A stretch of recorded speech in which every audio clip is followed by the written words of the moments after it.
What's going on, guys? My name's Simon. My name's Finn. I'm Frida. And we are... Dang, it's good! We're making videos about different things we like to do, especially cooking and just goofing around the house. Today we're making a video about bread. What do you guys think about bread? I think it has to stop loafing around. You got some jokes? Bread jokes, but they're a little crummy. Oh boy, these are getting very stale. All right, so today's video we're gonna start off with a little equipment video, things you might need around the house if you're making. I'm going to be giving you a rating scale, 1 to 10, 10 being absolutely necessary, and 5 being nice to have, and 1 being you could probably get away with it. It's not even necessary. So you decide. We bake bread probably twice a week, and so if you're during that frequency, I would say try to get everything I have. I have here a cooling rack. This is pretty nice to have after you bake your bread. Obviously, it's not super important. You can probably figure out something, use your oven rack or something to cool your bread on as well. So I'll put this at maybe 4. So, guys, can you grab something off the table for me? You first. We'll do a demo. All right, this is called a Brotbürste in German for bread, a bread brush.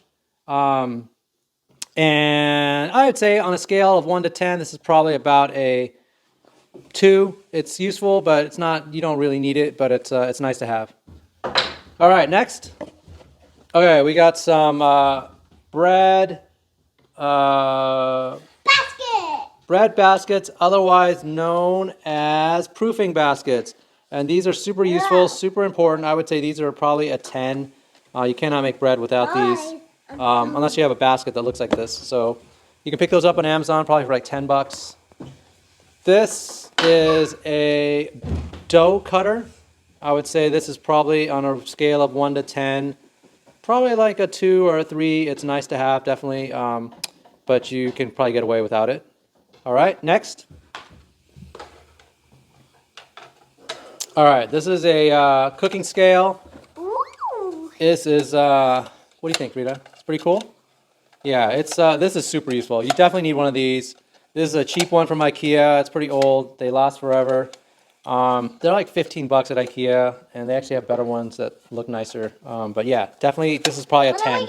All right, these are scraping utensils.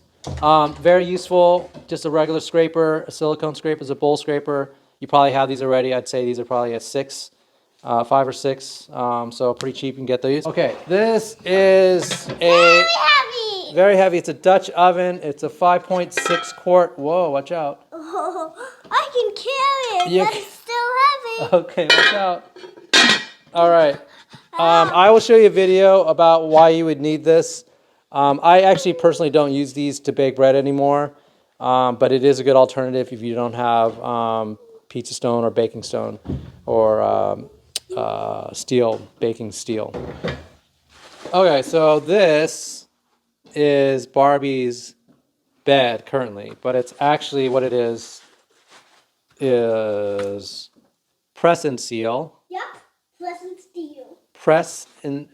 Can you sound it out? Sound it out right now. How do you do it? You try it. Press and seal. This, I would say, is amazing stuff. You can get this at Target or wherever. Don't get cling wrap. This is like the best stuff ever. And yeah, totally necessary. Probably a 10. All right, so we got some sharp objects here.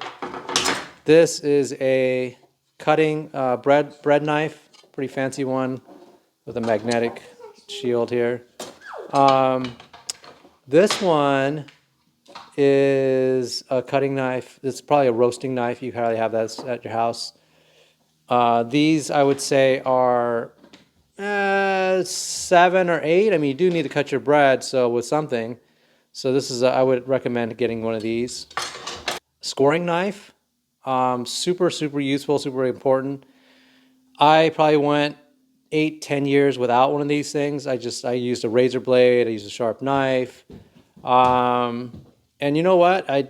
After I got this thing, I kind of asked, cursed myself, why didn't I get this earlier? This thing's super useful. It's like $8 on Amazon. I'll put a link in the description, and we'll show you a demo on how to use it.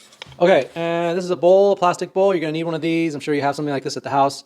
If you don't, you need a pretty big, medium-sized bowl, just for the fermentation stage. We'll show you how to use that pretty soon. You'll want to have a dedicated cloth for your bread. This is super useful. I would say this is probably about a 8 or 9. We have a rolling pin, super useful for bread rolls. I'm sure you have something like this at home. If you don't have it, I don't know, you can use a wine bottle or something if you wanted to as an alternative, as an emergency. But this is the little setup of my oven here. I know it's a little dirty, but that's just kind of what happens when you're baking bread a couple times a week. This is a baking steel tray. Just got it last year for Christmas, actually, and this thing is amazing. I wish I had gotten this earlier. Do you need a baking steel? It is, you probably, you can get away with not having it. You could have a pizza stone, which is pretty good. That's what I was using before this. But I would say you need either this or a pizza stone. Or if you don't have either of those, then I guess you can use the Dutch oven as well. That's a third choice. But this is amazing because the heat retention, and you got a lot of spring on it, and also spring on your bread. And also, you can notice how big it is. I can put 2 loaves. I can bake 2 loaves at the same time. When I had a pizza stone, I can bake one at a time. So that's super important. And then you'll notice here at the bottom of my oven, I have a little tiny metal tray here. This is just from like one of those toaster oven trays. Just grab one of those. And this, I'll show you in a future baking video what this is used for, but this is good to have at the bottom of your oven. We're going to put some water in there to create some steam. For professional KitchenAid mixer, stand mixer. Do you need one of these? I would say I'd rate this at probably like an 8 or a 9. If you are going to be making bread on a weekly basis. If you're only going to make it like once a month or a couple times a year, then yeah, you probably don't need it. You can knead your bread by hand. But if you are going to be kneading your bread, if you are going to be making bread on like a weekly basis or monthly basis, I definitely recommend this. I definitely recommend the professional version. They have cheaper versions, but this has a stronger motor. It's got the metal gears, and it's just, I've been using this for probably like 8 years now, and it's amazing. It's like our best friend.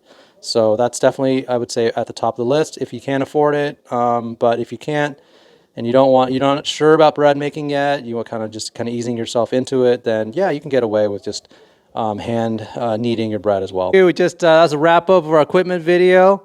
We're gonna have some more videos coming up on how to use them in the bread making. So please subscribe, like us, and we'll see you soon. Bye bye.